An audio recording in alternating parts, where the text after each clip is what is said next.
రామచంద్రపురం నియోజకవర్గంలోని వెంకటాయపాలెం గ్రామంలో ప్రభుత్వ నిధులతో నిర్మిస్తున్న కమ్యూనిటీ హాల్ నిర్మాణ విషయంలో వైఎస్ఆర్సీపీ నాయకులు లేనిపోని రాద్ధాంతం చేస్తున్నారని మంత్రి సుభాష్ మండిపడ్డారు. భవన నిర్మాణం పూర్తి కాకుండా అనధికారికంగా అద్దెకు ఇవ్వడంపై వచ్చిన ఫిర్యాదు మేరకు అన్ని ఆధారాలతో మండల జేఈ పోలీసులకు ఫిర్యాదు చేయడం జరిగిందన్నారు.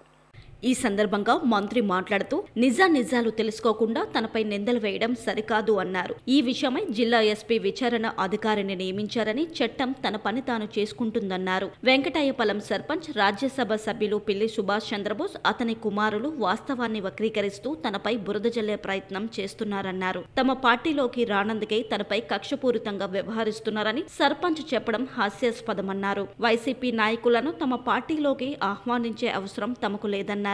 నవరత్నాల పేరుతో నియోజకవర్గంలో అవినీతి జరిగిందన్నారు. ఎన్డీఏ కూటమి ప్రభుత్వం కక్ష సాధింపు చర్యలకు దూరమని, అదే సమయంలో అవినీతిని సహించబోమని మంత్రి సుభాష్ హెచ్చరించారు. అది యాక్చువల్గా మా ప్రతిపక్ష నేత అమూల్ బేబీ వాళ్ళ తండ్రి గారు కూడా మరి అవగాహన లేనితనంగా ఎందుకు వ్యవహరిస్తున్నారో నాకైతే అర్థం కావట్లే. ఒక కళ్యాణ మండపం ఇంకా ఓపెనింగ్ నోచుకోలేని కళ్యాణ మండపాన్ని అక్కడ పెళ్లి చేసుకోవడం జరుగుతూ ఉంది. ఆ ఒక కంప్లైంట్ మీద అక్కడ ఎస్ఐ గారు వెళ్ళి అడగడం జరిగింది. వెంటనే జేఈ గారు కూడా నోటీసులు లేకపోవడంతో జేఈ గారు కంప్లైంట్ పెట్టడం జరిగింది. ఇలాగా సర్పంచ్ గారు దాని నిమిత్తం పెళ్లి కార్డు ఇది.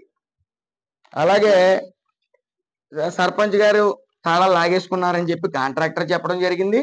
అట్ ద సేమ్ టైం నా సమక్షంలోనే సర్పంచ్ గారు చెప్పడం జరిగింది తీసేసుకున్నారని. అలాగే సెక్రటరీ గారు కూడా ఆవిడ రికార్డెడ్ గా సర్పంచ్ గారు తీసేసుకున్నారు, ఆవిడ నోటీసులోనే ఉందన్నారు. ఇదిగో పెళ్లికి అనుమతి, పెళ్లి జరిగిన రోజు పెళ్లి కూతురు పెళ్లి కొడుకు పెళ్లి కార్డు ఇది. అట్ ద సేమ్ టైం ఇది పర్మిషన్ ఉంది. ఇదిగో ఈ పర్మిషన్ పెట్టారు. పెళ్లి కొడుకు వాళ్ళు సర్పంచ్ గారిని అడ్రస్ చేస్తూ మాకు అనుమతి ఇవ్వండి అని ఒక అర్జీ పెట్టారు. ఆవిడ ఎట్టింది 20,000 తీసుకుంది. తీసుకున్న తర్వాత బోస్ గారు ఏం చేయాలా, కేసు పెట్టారు అన్నప్పుడు ఎస్ఐ గారిని వెళ్ళి ఏ రకంగా పెట్టారు కేసు, వాళ్ళ కంప్లైంట్ ఏంటి, ఎవరెవరు ఇచ్చారనేది అడగాల. అడగకుండా అన్యాయం అయిపోయింది అంటారు ఆయన. ఈవిడేమో చచ్చిపోవాలనిపిస్తుంది నాకు అని ఏదో అంటా ఉందా. ఏది నేనేదో ఉన్మాదన్నాను ఏదో. ఇది ఆధారాలు లేని అభియోగాలు చేస్తే ఎలా? ఆవిడ ఎవరో కూడా నాకు సరిగ్గా తెలియదు.